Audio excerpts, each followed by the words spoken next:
had decent jobs. Those decent jobs are being taken away. The conditions that those people have been taken away. Whether you're a teacher, they only give you part-time jobs. Whether you're at BART, whether you're in manufacturing, whether you're in education, whether you're in healthcare, it's getting harder and harder to make a living.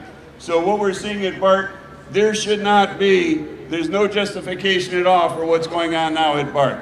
We already gave $100 million in concessions 4 years ago. Since then, what have we seen? We've seen ridership skyrocket. We've seen revenue skyrocket at BART.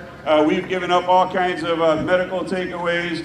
We're 30 years. We set up a 30-year payment plan for our medical. We're only 8 years into that. We should not be looking at concessions. A couple of the board of directors announced that they understood we need to be compensated for what we've already done to put BART in a healthy economic state. BART is in a very healthy economic state.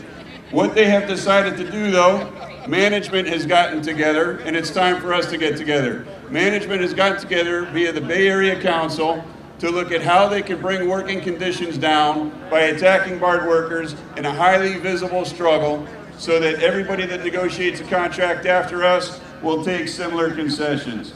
But our workers are not ready to take concessions. BART had a hiring freeze for 4 years, brought in 200 people at the last minute to try to weaken our ranks, and those newer folks are standing up extremely strong. On our picket lines, we had 100% compliance with our picket lines. At least 80% physical presence on the picket lines. Our members showed up, not a single member crossed in ATU or SEIU. So our members are standing strong. And when we're standing strong, we recognize that this fight is not just about BART workers, it's not just for BART workers, it's for the whole Bay Area. They're bringing the biggest fight to California that I've ever seen. And we're standing up not just for ourselves, but for everybody else. So we have a lot of community support here. We've got a number of community speakers. So we'll start off first with a speaker from AFSCME. So Sal Cruz from AFSCME, train controller. Good evening, everybody. Woo, look at the support here. God, this feels great. Well, my name is Sal Cruz, and I'm a train controller for BART. And what I do is I basically run the trains through the whole system, make sure that everybody gets home safely and efficiently. And we're here today because we want to support ATU, SEIU in our lifelong struggle against old evil BART. We're up here because there's just so many issues, but this is my second time going around in negotiations. And this is like the same old dance that we always go through. You know, we've been ready to negotiate for months. Months sitting down at the table, ready with all of our people. And as usual, we get dragged along to the very last second, right down to the last hour. And you know, we're just kind of fed up with that. But secondly, the one thing I wanted to say is that AFSCME and the other unions, we have a big fight ahead of us. And one of the big things that we're dealing with is 2013, we're still dealing with issues of equal pay, equal work. Can't believe we're still going through this at this day and age. But we're here and we're hoping for the best. So love you all and thank you for your support. Yeah, I want to say a few words about George. This fight against concessions and for the right to strike began in Wisconsin. And we want to send a message to Governor Brown and to his Labor Secretary, Marty Morgenstern, that we intend to beat back concessions here at Labor's stronghold in the Bay Area and to defend the right to strike. The leader of the strike in July, that 100% effective strike that shut the whole Bay Area down, the BART system down, was George Figueroa. And before there's any agreement that's voted on, we have to make sure that George is defended, that there's amnesty for George Figueroa. So please join me in the chant. Drop the charges now. Drop the charges now. Drop the charges now. Drop the charges now. Drop the charges now. Hi, my name is George Figueroa. And really, I came here to ask some questions. I don't believe we would be here now if the strike hadn't been called off. Why was it called off? There's still been no satisfactory explanation. I didn't only get fired for being part of the strike, I got fired for talking against the board of directors. That was the main reason. One of them warned me. He told me, "Take care, George." So this was premeditated, and they were looking for something. Now I'm gonna have my day in court, and then I'm gonna have a second day in court, if you get my drift. Now, I mean, sometimes I feel like Bart's favorite felon. Like this sense of notoriety. It's like, oh my God, I'm on TV. I'm a criminal. My children were calling me up, asking what the hell is going on. I said, I don't know. It's the first I heard of it. They were telling people that I was charged before I was charged. We have to ask ourselves, who are our friends? Who's really behind us? It's the community. I tell you who's not behind us. The BART Board of Directors. And I hate to say this, but it's true. The Democratic Party. We have a relationship with them. It's an abusive relationship. Every time we ask them for something, we get nothing. But they'll come every 4 years and they'll wine and dine us and tell you, honey, I'm sorry, I was forced to do it. Everybody else was, I mean, what was I gonna do? We need a workers' party. Yeah. That's what we need. We need a people's party. We need a party of the 99%. There's not scarcity in this country. Are you kidding me? You've seen all these yachts and these condos and these huge homes? What we have is a failure in distribution. We need to take it back because it came from our backs. They're pushing us for concessions. We need to push back. How could they be saying that they need money from us when they're making record profits? And profits is what it is. Management gets raises. They get a cost of living adjustment. They have sweet deals when it comes to health care. What's up with that? It's not good enough for us, and we're the ones that do the work? We're also seeing that on a much bigger level. Our next speaker is actually a furloughed federal employee, Carlette Huey. We're seeing this. People with no justification whatsoever are willing to shut down the entire federal government. Carlette. I am a Social Security employee for 17 years. I have served this public gladly each and every day.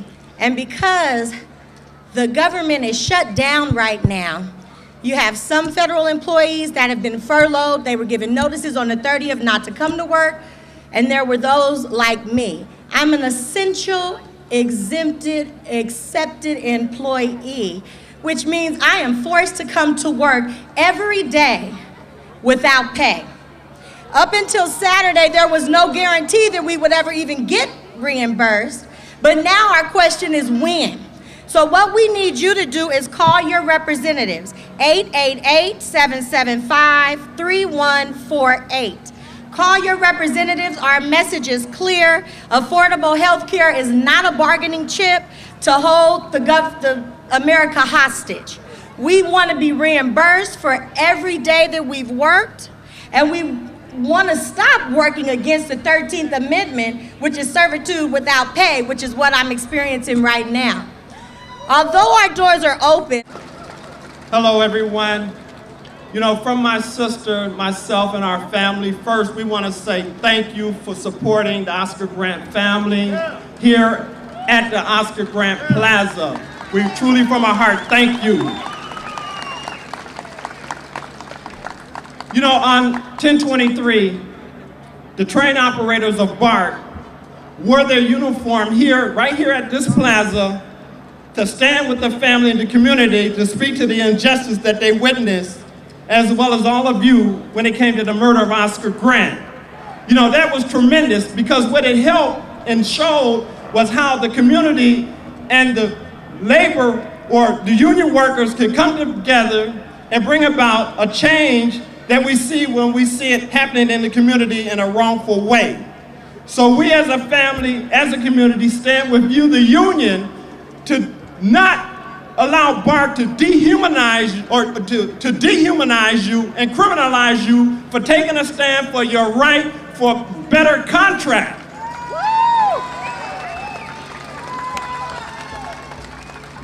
We speak to this sincerely from our heart because, as you know, Oscar was dehumanized, he was criminalized, and he was demoralized, and now we're witnessing you, the workers, that here provide the transportation that we need in our community being dehumanized, again, criminalized for taking a stand for your rights.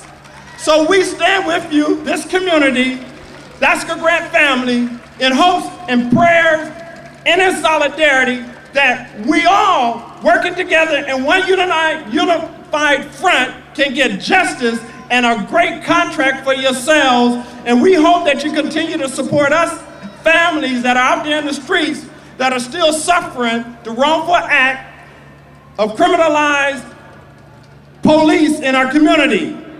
We know that becomes a touchy subject, and I do want to say this. We know that all police are not bad, but those good ones, we expect to tell on the bad ones, because if good ones do that, we'll rid ourselves of all the bad police officers that exist. So again, the community stand with you and support with you to bring about a better contract for yourselves. So let's all unify and make this happen. Thank you. Power to the people, power to the workers. This is a Million Workers Marcher shirt that I have on today, standing with you.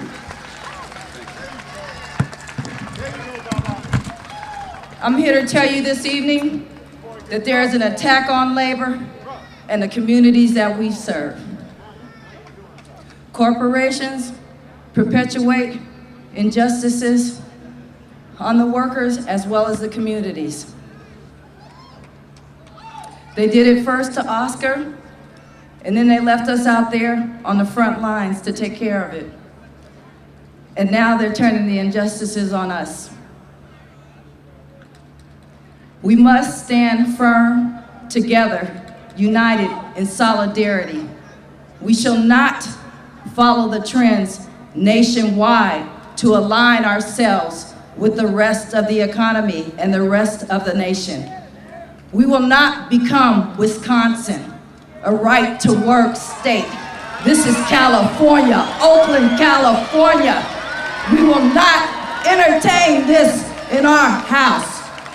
United we stand, divided we fall. There are more of us than them. In solidarity. Next speaker we've got is Victor Garnica from SEIU. He's a transit vehicle mechanic. He's a chief steward out of Hayward Yard. And he's one of the captains of the contract action team organizing the workers. Hello everybody. Hello all my union brothers and sisters from SEIU 1021, ATU, and AFSCME. I'm here to deliver our message that everybody should be aware, including the riding public, that the BART Board of Directors are the ones holding the riding public hostage in this labor negotiation. They're the ones who have been stonewalling our union at the table. They hired Thomas Hawk at an inflated price of $399,000. They hired Grace Kruniken, who's come in here with an agenda to break our union, to break our brotherhood. And as far as I'm concerned, I'm not going to allow that. Are you? Who are you? Who are you? That's it. Who are you? Standing in union solidarity and brotherhood. We will win this fight. Make no mistake, we will defend what is ours. We will defend our rights as union workers. We will not be bullied by the board of directors or management or their hired gun. So who are you? Who Who are you? We are union, right? Union.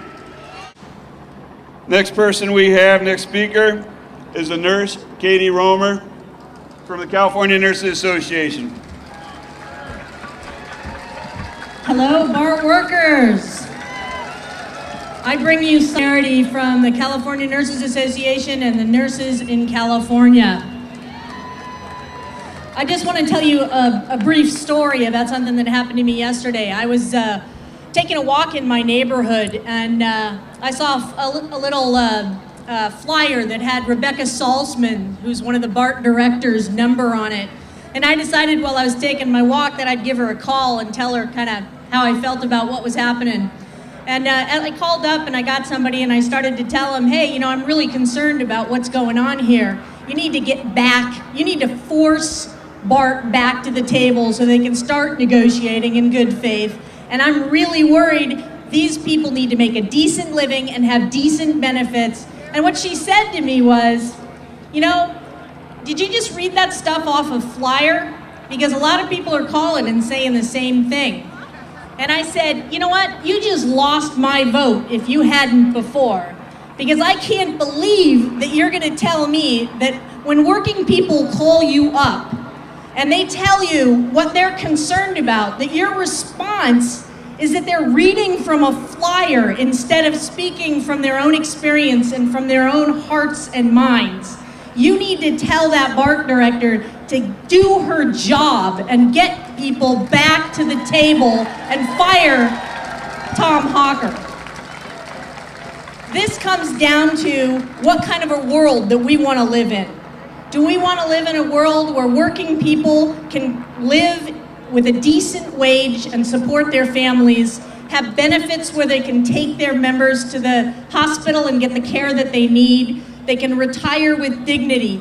That's the world that we want to live in, not a world in which these businesses that are making massive amounts of money cut from the workers' wages and benefits in order to make more and more. It is pure and simple about greed, and we're not going to take it anymore. So hang tough.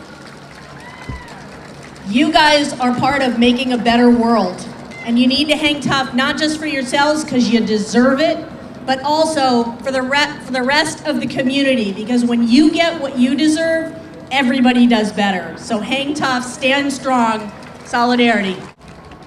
This one? This one, oh, okay. All right, well, I'm really pumped to be here. I'm pumped to see so many of my union brothers and sisters coming out here standing in solidarity for the injustice that's going down. Right on, right on, right on. Power to the people. As he said, my name is Jovanka Beckles, and I'm a council member in the city of Richmond. Now, in Richmond, we have 40% Latino population, 25% African American, we have a 25% black population, and we have a 15% Asian population. We are a community of color, and we need jobs. And so you're wondering, well, why do we care? Why do I care? Why does the city of Richmond care? Well, we care because, as I said, we need jobs, and it's important that you all are standing up for what's right. Now, what's right is decent wages. There's decent wages for your full-time employment, and I stand here in solidarity with you. You guys are unionized, so you're setting the bar really high, and that's exactly what we need in the Bay Area. That's exactly what we need for working people all over the Bay Area. So I stand here today with you all to say, to encourage you to don't back down. Do not back down. We have to stick together in this fight. As he said, in Richmond, we've got our own fight going on with the big banks, you know, where we want to use our power, you know, to help people stay in their homes. Now, what happens is, of course, you know, they're going to come. They're coming with lies through the media, which is exactly what's going on with BART workers. They're coming with all the lies and all the money to intimidate you to back down. And again, I say, do not back down, because you guys are setting the standard, and that's exactly what we need. Now, one of the other things I want to say is this. if you do not back down, what does that mean? Then that means that other folks will not be able to do it. Because if you win this, you win it for everyone. Because if you sit, because see, what's going to happen is that then the private companies, public employees as well, would then, the same thing would happen. They would want them as well to take concessions, and they would want them as well to cut wages. So what I want to say just in summary is this. We know that every time an election comes around, all the elected officials stand up and say, hey, I'm for the people. Well, I challenge that, and I say, if you really are about the people, then you should be here today. And if you really are about the people, then you would stand up with those working individuals like yourselves who are standing up for themselves. Right on, and I stand in solidarity with you. Continue this fight. Hello, everybody. My name is Yuri Hollie. I'm Amalgamated Transit 1555, and I'm speaking as a rank and file member. I'd like to welcome 192, 1555, 1021, everyday people and people every day, and also the collaborators. First, I'd like to apologize for any inconvenience we may cause by having to withhold our labor. Just for the record, when we're on strike, we do not get paid. The last general strike in 1946 happened right here. I find it odd that the very people who were elected to represent us in this contract, who, whether we elected them or not, have the power to empower 192, 1555, 1021 to lead the way.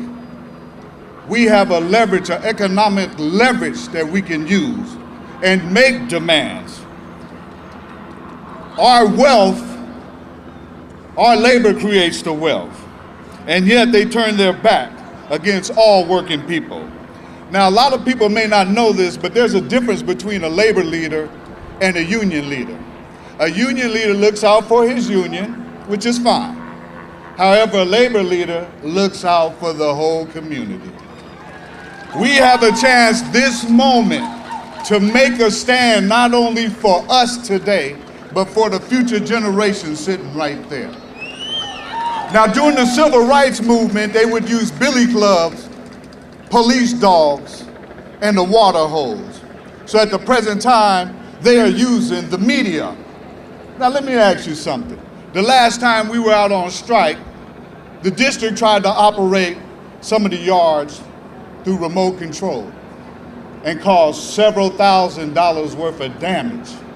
But we don't hear that story. And I have a question for you. Would you get on an airline that a pilot has not flew maybe in 10 or 20 years?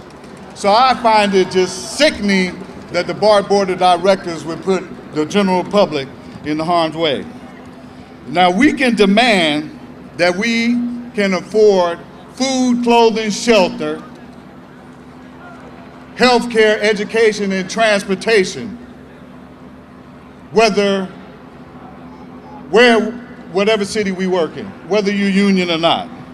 If you happen to be a disabled senior student or a war veteran, unemployed, part-time worker, we need to demand a fare reduction or no fare at all.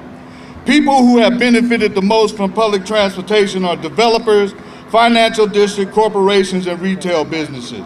They need to either pay their fair share or pay a transit tax.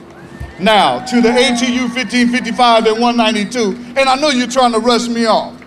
I've been here 50 years, okay? So give me 2 more minutes. All right, in our oath and obligation, and don't believe me, look it up yourself. It says, I will not take the place of another member of this organization or any other union member that may be out on strike or locked out. So my question to the International, and I could provide a letter to those members that are interested. So when we were out on strike, 192, you belong to the same organization. Why were you allowed to continue working? And then I can even provide a copy to ATU members of the response, and you will be shocked. So just getting back on track, and then, and then like the politicians, whether it's Governor Brown, the negotiators, the mediators, some of the negotiators are making $8,000 a month, but you're trying to sell us a concessionary contract. The lawyers don't run the union. You gonna manhandle me like you manhandled my sister back there? I suggest you go manhandle the district, please. Now in the last strike, okay, I know. So, I'll just say this. Lyndon Johnson went on record and said, go confront the station agents, the frontline workers. We were having people getting assaulted.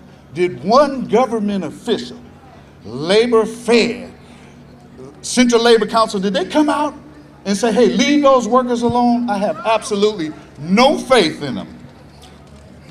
So we are demanding amnesty for George Figueroa, anyone that may have been punished for their union activity. No concessions, no takeaways. And if we don't have a contract, we need to walk. We demand the immediate resignation of the entire BART board of directors for not upholding their fiduciary responsibilities to ensure safe, clean, and reliable transit system for the public and workers, and not providing a safe, hostile-free work environment, not only for the workers, but for the people. Now remember, at one time, women didn't have the right to vote. Your children had to work. Enslavement of my ancestors, some of your ancestors, was legal. So sometimes we have to go outside the box, maybe break the law, because that used to be the law. So I just want to close in saying, I can't take it anymore. Can you? I can't afford not to go on strike, and I mean that. But I cannot afford, looking at these children and future generations, not to go on strike. So thank you very much. Unions is an attack on all unions. We need to stand behind. Lucy Flores, and I'm here to support the BART workers, the BART union, because an injury to one union is an injury to all. And are you also under attack, the CFO? Yes, we're in negotiations, but they have been stalled. Including the BART management, and would like negotiators to come to the table just like BART and to negotiate in good faith. Just come to the table, discuss, and get on with it. Safety. We all deserve the right for good health care. It's an inconvenience if BART goes on strike. To them, I would tell them it's an inconvenience to the families who have lost a loved one while on the job. They have been inconvenienced for the rest of their life. Thanks. I'm a train operator with BART. My name is Michael Granat. I've been with BART for 20 some odd years, and I'm here right now because I think that the whole war on BART that's going on is indicative of the same thing that's going on in Congress, going on in a lot of places. It's all kind of connected, that working people are being villainized, the middle class is being eliminated, and I want to see that stop, and whatever I can do to help people fight back is what I'm gonna do. Thank you. Watching you. Introduce yourself. My name is Manuel Vega. I have been a chief steward for 26 years. We have been trying to struggle and fight for these rights that we've had for over 30 years, or actually 35 years since BART has existed. And now we're fighting again. Now it's time to say no for nothing, no concessions, no turnovers. These people have been trying for over 4 contracts of the 7 that I've been involved to try to destroy this union and all the unions of the Bay Area. It's time to say enough is enough. I understand that these crowd austerity and preach austerity, including, thank you so much, brother, including the brother cutting workers and wage benefits, health care, that many of us have experienced our safety net cuts for decades, and we this moment that the public sector workers of BART, the mechanics and janitors, know this city, who built this country up and rejected austerity, and their fight. We love you for that. We love you for that. We deserve a decent living, so we stand in solidarity. There's something else.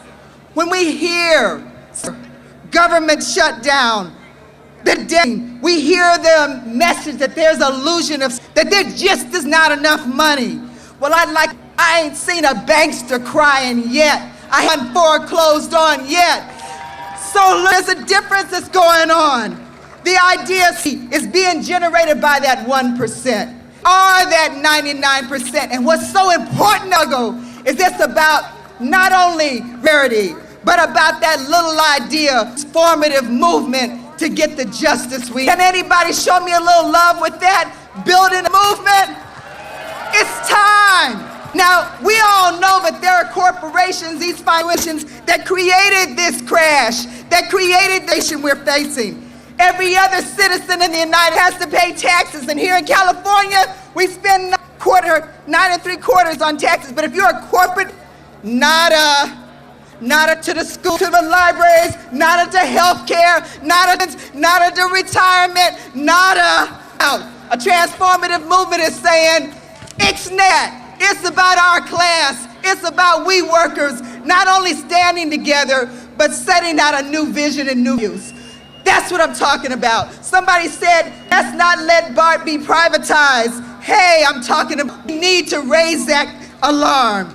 Because the way the corporations see it is, they either want all of us in the sector to maybe look like Walmart workers, or they want all of y'all in the public sector to like Detroit, Michigan. And it's about time to come together, not for some damn body else, but for ourselves to say, we need economic democracy.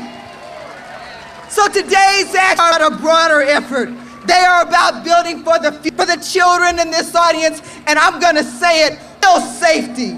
Not the safety that has us doors, turning our ire on, but rather demanding that we got the money to reinvest in our people, reinvest in a true future. That's really, but it's gonna take all of us together. So thank you, public sector workers, for not only these austerity measures, but most importantly, for the future of America. We thank you. We stand when we say, let's get it on. It's here in Oakland. Stand there. My name's Sean, Local 21 Political Action Officer for the H&M section.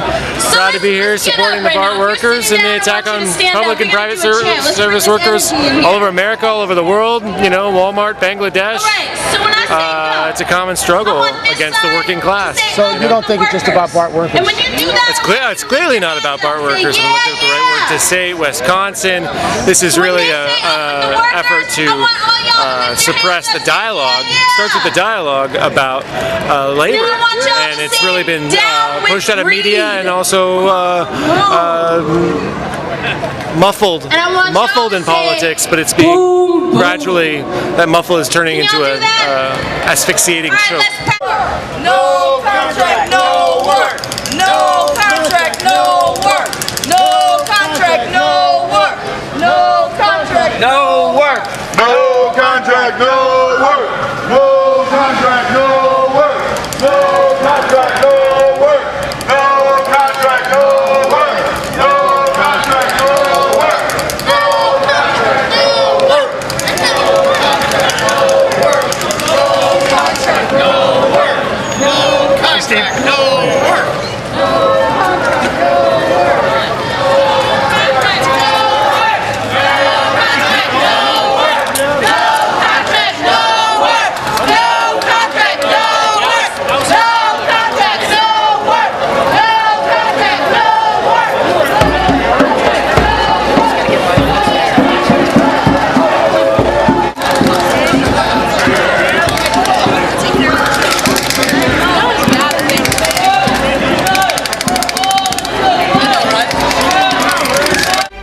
Continuing now. However, none of this means that the union workers will ratify any deal, even if the leaders on both sides agree on everything. Crown 4's Dan Kerman explains.